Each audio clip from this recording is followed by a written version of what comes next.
Impact Family, impacting the world through healthy family. Shalom sahabat Impact Family yang terkasih, saudara-saudara yang dikasihi Tuhan. Apa yang sedang saudara khawatirkan? Saudara-saudara, memang ahli psikologi ya mengatakan bahwa manusia itu yang dikhawatirkan sandang, pangan, papan ya. Kalau belum punya pakaian, belum punya makanan, belum punya tempat tinggal, itu yang membuat mereka khawatir ya. Atau memang itu kebutuhan mereka yang utama. Dan kalau mereka sudah punya sandang pangan, yang mereka khawatirkan, yang membuat mereka itu tidak tenang kalau mereka tidak punya jaminan, ya, tidak ada security gitu, jaminan. Sebetulnya jaminan itu, ketenangan itu yang mereka khawatirkan, khususnya kalau misalnya orang sendirian ya, atau anak-anak pulang sekolah sampai rumah tidak ada orang, yaitu mereka pada waktu sendirian itu mereka khawatir ya, karena mereka tidak merasa secure. Banyak hal ya, banyak yang kita khawatirkan. Kalau pekerjaan belum menentu, kalau memulai bisnis baru, kalau mereka mendapat tugas yang mereka tidak yakin mereka bisa lakukan, atau ya banyak hal ya. Juga kalau orang yang merasa tidak diterima, biasanya mereka juga khawatir mengapa orang tidak bisa menerima saya. Padahal itu hanya kekhawatiran ya, belum tentu demikian, tetapi itulah yang dikhawatirkan oleh manusia pada umumnya. Kalau tidak diterima, kalau tidak dihargai, ya, tidak dikasihi. Jadi semua itu merupakan kebutuhan manusia pada umumnya. Nah, saudara, memang dari dulu orang selalu ada kekhawatiran demikian. Tuhan Yesus pada waktu khotbah di bukit, dia mengatakan, carilah dahulu kerajaan Allah serta kebenarannya, maka semua itu akan ditambahkan kepadamu ya. Maka semua itu akan ya ditambahkan kepadamu. Yang sebelum Tuhan Yesus mengatakan Matius 6:33 ini yang terkenal ya. Ini yang merupakan kuasa dari firman Tuhan. Dia memberitahu tentang kekhawatiran. Jadi jangan khawatir apa yang akan dimakan, apa yang akan dipakai, apa semua kebutuhan-kebutuhan itu. Karena kalau kita bisa memperoleh kerajaan Allah serta kebenarannya, maka semua itu akan ditambahkan kepada kita. Nah, saudara, memperoleh kerajaan Allah maksudnya bagaimana memperoleh kerajaan Allah? Memang kita yang pertama memperoleh kerajaan Allah itu kalau kita sudah tahu kebenaran tentang manusia itu hidup dalam dosa. Kita ini dulunya di dalam dosa sebelum mengenal Tuhan Yesus ya.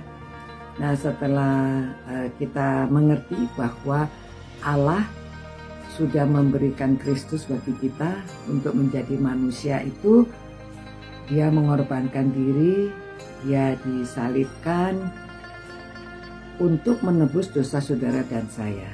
Kalau kita mempercayai akan perbuatan kasih Allah itu kepada kita, kita akan memperoleh keselamatan. Ya, jiwa kita peroleh keselamatan. Nah, ini kan suatu security, suatu jaminan bahwa kita akan selamat. Jadi yang lain-lainnya itu kata Tuhan tidak usah dikhawatirkan. Mau sandang, mau pangan, mau papan, mau jaminan untuk hidup kita. Kalau kita ini sudah mendapat jaminan hidup kekal ya.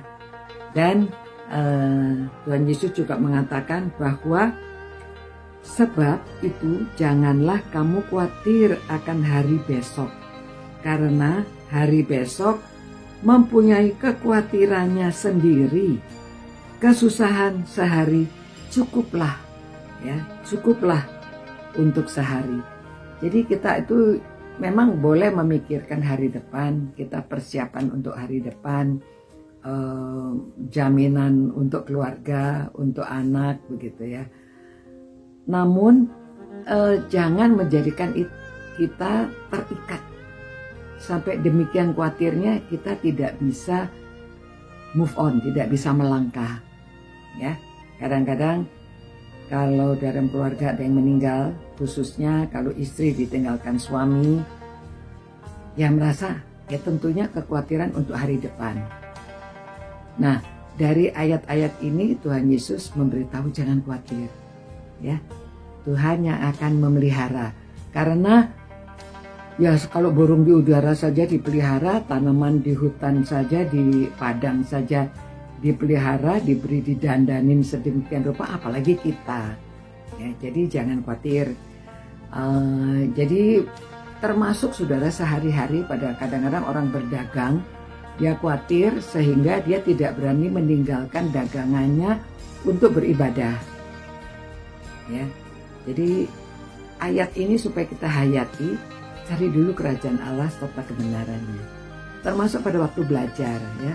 Pada waktu belajar sedemikian rupa kadang-kadang kita khawatir belajar terus sampai tidak ibadah, tidak belajar Alkitab, tidak membaca firman-Nya, tidak merenungkan firman-Nya. Nah saudara, saya sendiri dulu juga pernah sekolah ya.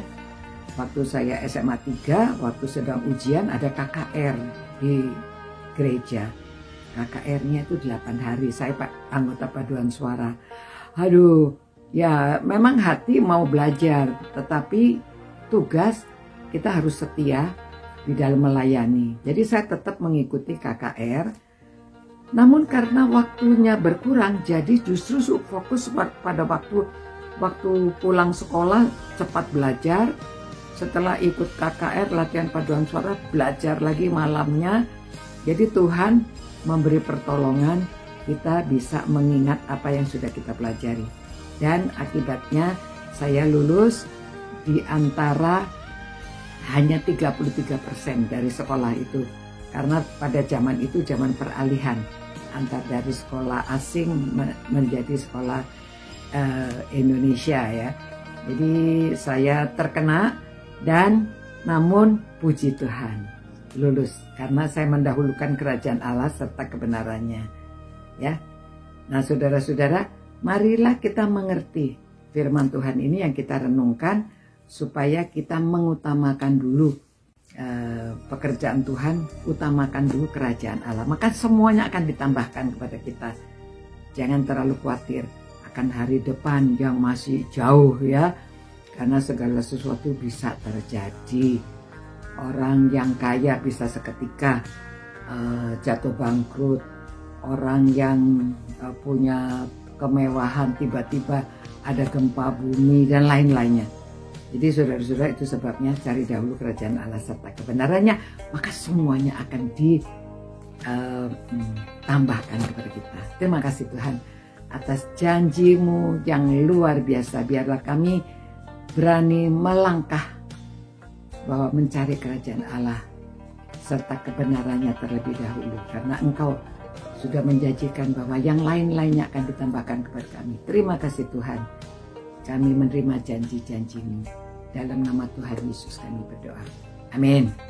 Nah saudara-saudara, demikian. Sampai jumpa pula. Ciao. Impact Family. Impacting the world through healthy family.